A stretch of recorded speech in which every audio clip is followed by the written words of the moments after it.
ontzi maketagileen tradizio luzea dago herrian. Maketarik zaharren antiguako ermitan eskegita dagoen fragata bat da 19. mendekoa.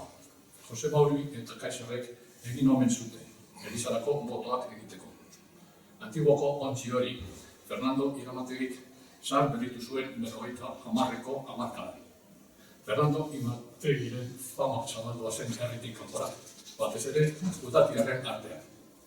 Ricardo Bastidak eta Jose Maria Orioli Urquijok oso estimatzen zuen haren lana. Oriolek batez ere, behin ontzi eder bat ikusi zuen Oriolek erakus lehio batean. Iramategirena zen ura ere, ez zegoen horren dudarik. Sekula ikusitako ontzirik ikusgarrina zen ura, Oriolin aburuz.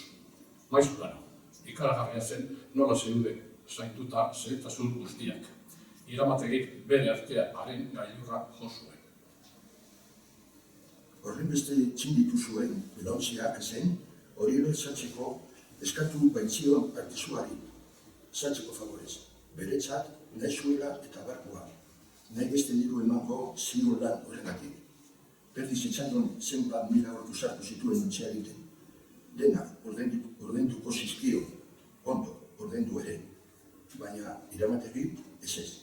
Gizon serioa zen, artizaingoa. Izan emana zuen eta ezin zuen horrelakorik egin. Eta alazen izan zion Orioli. Itsasontzia zozketa baterako zela eta ez egoela bueltarik. Nahi bazuen boleto bat erosteko eta itxaron zezala jangoikoak edo sorteak zer erabakitzen zuen.